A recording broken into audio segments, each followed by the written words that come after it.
Late ex's parents sued me for custody of the daughter he never got to meet. I, 30 female, am the single mother of Clara, 2 female. My pregnancy wasn't planned. I had a no-strings-attached relationship with her father, Jack, 30s male, for 7 months when I became pregnant unexpectedly. He lived in another state but would visit my city monthly for business reasons, and we hit it off after meeting in a bar. We thought about our options regarding the pregnancy, but I decided to keep the baby. Jack wanted to be a part of her life, so we planned to raise the baby together, but not as a couple, just as co-parents. Unfortunately, Jack passed away during my pregnancy. Jack's parents, Linda and James, knew that I was pregnant when he passed. We also had done a prenatal paternity test at the time. We were all devastated by his passing, but, of course, his parents were destroyed by it. Clara is their first and only grandchild, and she became their beacon of light in a dark time, as they say. They have 2 other daughters, Ruth, 37 female, and Lily, 27 female, but they don't have children. Ruth has been trying to conceive for a long time with her husband, and Lily is child-free and single. Jack's whole family lives in another state with the exception of Lily that lives abroad. They have a family business, so their life is there while I have my family and career in my current city where I live with Clara. Since Clara was born, we have an arrangement, nothing legal, but we all agreed with visitation for her grandparents' aunts. They usually visit Clara twice a month. James and Linda are the ones that visit the most, but Ruth also shows up sometimes. I really appreciate their presence in her life. Since the beginning, a point of contention on our relationship was traveling with Clara to their state. They have a big property that's in their family for over 100 years and have a family business too. In their small town, they are treated as almost royalty and wanted Clara to experience that. I understand that it's good for my daughter to know her heritage, but I always put my foot down on the idea of their traveling with her without me. I've already visited their hometown 3 times with Clara since she was born, but this isn't enough apparently. Our relationship wasn't perfect. I had some issues with Linda meddling way too much in my parenting, but we were civil until I started my current relationship. I've been dating Ted, 34 male, for almost a year and things aren't tense with James and Linda. Ted and I don't live together and he has a daughter, Marie, 4 female, that lives with him. Linda has expressed disapproval to his constant presence in my house, which is not true. Both of us work a lot and between our kids and other priorities, we probably see each other 3 to 4 times a week. To Marie, having playdates and sleepovers with Clara and the list goes on. The woman will find a way to comment something even about Ted's car parked in front of my house. Things escalated when 2 weeks ago, I emailed Linda, James and Ruth and invited them for Christmas Eve. Ted and I will have a get-together with our families and close friends. I decided to invite Clara's grandparents so they can spend Christmas Eve with her, but I also let them know that if they prefer, they can take her for lunch on Christmas Day. The next day, Linda texted me that they already had plans to take Clara to their home on Christmas. I said that this was not happening. I didn't hear anything from her for about 2 days. Then Linda called me stating that she gave me 2 days to cool off and be reasonable. I asked what she meant, and she said they have rights over Clara, and they had waited too much to take her home for Christmas. Now she is bigger and can travel without me. I said that this was never discussed, and I will not let them travel with my daughter without even discussing it with me before. Linda said this was the discussion before the travel. I laughed on the call and said she was delusional. Things escalated quickly after that. I was accused of trying to replace Jack on Clara's life. I also said some things that were a little cruel about Jack never even meeting Clara. After Linda hung up on me, James called and tried to reason with me. He let it slip that they bought Clara's plane tickets 2 months ago without asking me first. I said there's no way I would let them walk all over me. James lost his temper and demanded that I should apologize to Linda or he will go to court over this. I didn't back down and said they were choosing to fight over this, not me. Well, after some time of silence from them, I was served with the court papers. They are suing me for custody over Clara and are stating that I am unfit as a mother. I already have a lawyer who I consult before our fight over the phone. She told me yesterday they have almost 0 chance of getting any custody. The most they can get is visitation. But still, I'm worried about this becoming a legal battle. People in my life are divided. Part of them think I did nothing wrong by putting up boundaries, and others think it's petty of me to start a fight with my daughter's grandparents when I could let them travel with her for Christmas, when I know they are good grandparents and will take care of her. So am I the a-hole? No, OP, you are not the a-hole. You're Clara's mother, and you have every right to set boundaries, especially when it comes to major decisions like travel and custody. Linda and James overstepped in a huge way. Buying a plane ticket without your permission, trying to dictate your life, and then escalate into a custody battle because you refuse to let them bulldoze you? That's not the behavior of well-meaning grandparents. That's control and manipulation. Plain and simple. So stay calm but firm. The lawsuit is a scare tactic. Still, document everything, every comment, every demand, every overstep to strengthen your case if needed.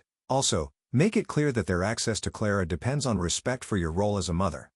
Period. OP, you aren't being petty or anything like that.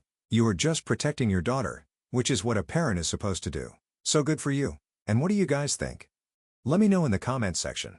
And now let's check out the community comments. Chaotic says, absolutely not the a-hole. Clara is your child. The idea of a 2-year-old traveling without her mother is asinine.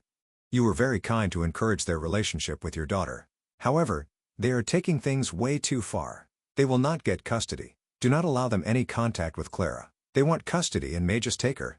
They are clear in what they want. Any further communication with them will be twisted and used against you. Congratulations on your new relationship. You deserve some happiness and peace. And Shirley says, if I were you, I would get the most aggressive underhanded lawyer I could find to drag their names through the mud. You cannot trust your child with them. They do not respect you. They are selfish and unreasonable bullies. Fight fire with fire. Not the end responds, my lawyer is a very fierce lady with almost 20 years of experience in family law. My sister is a lawyer and was her student in college. She immediately said I should phone her former teacher, and I did. And sensitive ad 5406 says, quote, there will be no more direct contact. All communication will strictly go through lawyers now. Visits are canceled including Christmas until this is settled in court, end quote. Offset it. 1. How did Linda and James know details about my life? How they know about Ted's car and Marie's playdates? They do live in another state, but they visit often. At least twice a month, they come to see Clara, and they come to my house to pick her up and to drop her off after their outings. This is how Linda realized Ted's car was in front of my driveway since I live in a gated community and it's forbidden this type of parking unless it's the homeowner's car. The first time she saw the car, Linda asked if I would call the security to tow the car, and I said no because it was Ted's car. They also used to FaceTime Clara 3 times a week. That's how they learned about some of her playdates and sleepovers with Marie. They called when Marie was still at the house with Clara and saw her. 2. They expected my toddler to travel alone on a plane? No. I think I couldn't explain well enough. James said they would travel to my city, take Clara with them on the plane to their state, and after a week, they would bring her back. She was never supposed to travel alone for what they were planning. 3. Do I believe they were going to kidnap my daughter? I don't know. I think it's possible. Some comments made me paranoid, to be honest. James said they bought a return ticket, but I don't think I should trust him without proof.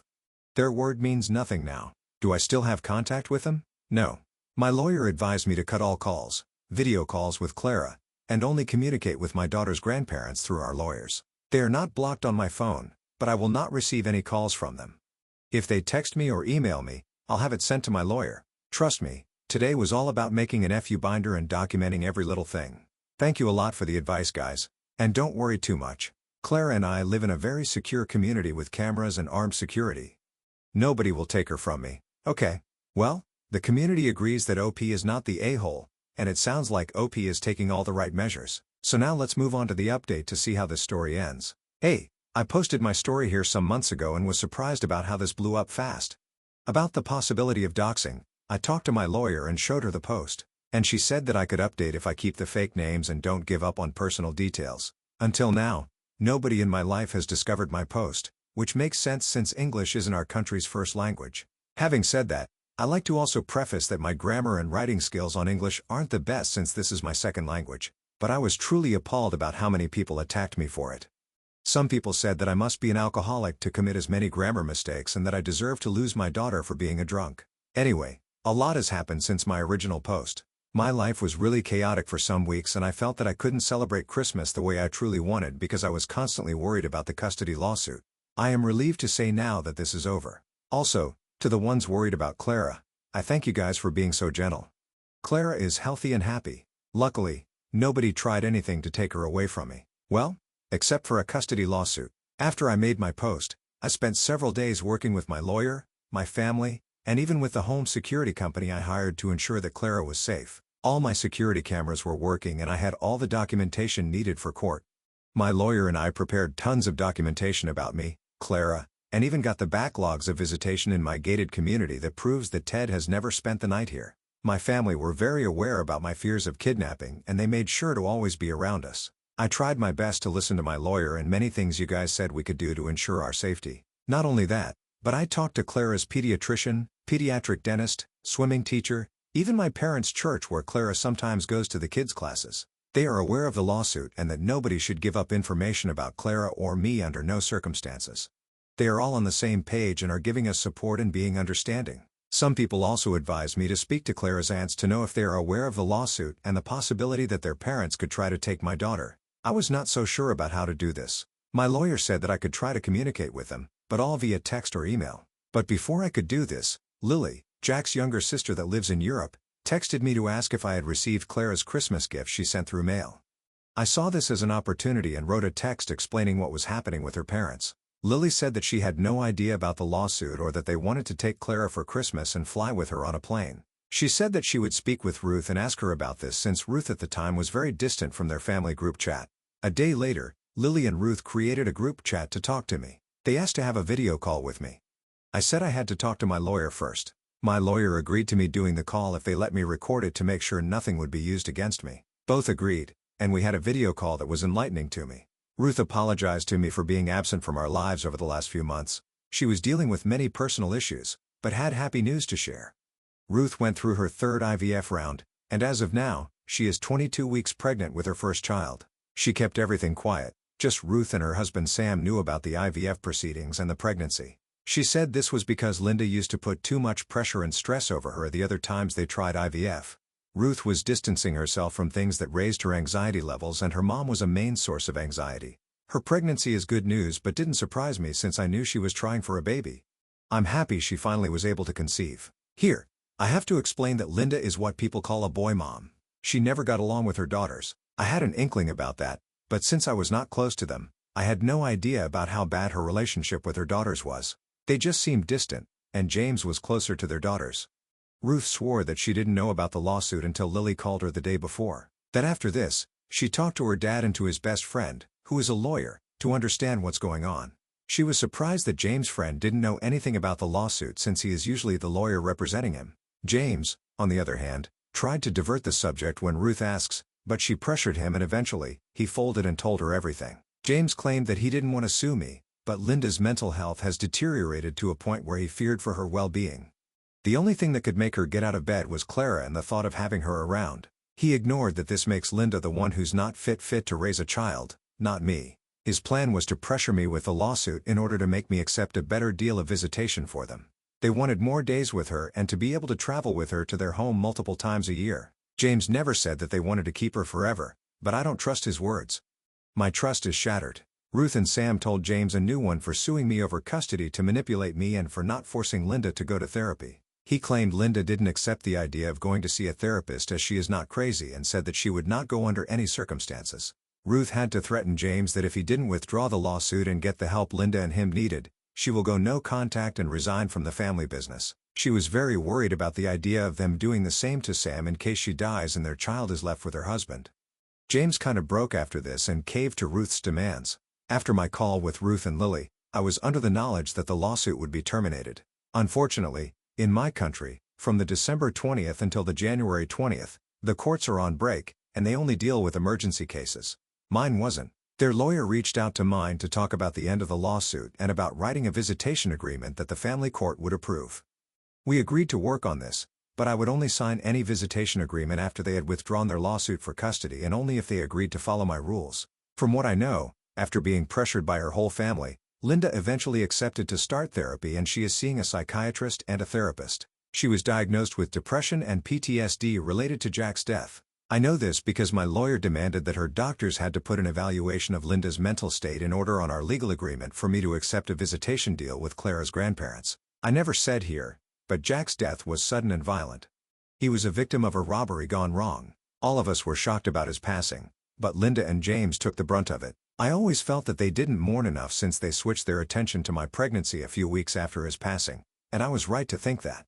In our visitation agreement, I also demanded that both James and Linda have to go through grief counseling, to which they agreed a number of sessions. Me, James and Linda are attending virtual family therapy for the first months of our agreement to make sure we are on a healthy space to deal with our relationship and put Clara's well-being first. Regarding to this, I have nothing to complain. They accepted my terms pretty easily. They did try to fight against the idea of supervised visitation, but I had no reason to accept otherwise. Now they will visit Clara twice a month on a family center in my city. Those visits will be supervised by a social worker who was assigned our case by the judge that signed our visitation agreement. About my fears of kidnapping, I have nothing to say. I didn't feel validated by my country's laws. Basically, my lawyer and I went to a police station and we did an occurrence about the possible kidnapping. They didn't seem to take this serious, and as of now, they will not press charges. At least there's paperwork regarding my fears. James ended up sending my lawyer Clara's plane tickets as proof they bought her 2 tickets and were not planning on staying with her. Since they have money, I don't think it would be hard for them to buy a return ticket knowing they will not use it. So I am not trusting or believing them. I don't have plans of letting them visit Clara without supervision. Even their aunts know that to see Clara, they will have supervision too. Everyone is accepting this right now, and the visits have started a couple of weeks ago. Let's see what happens in the future.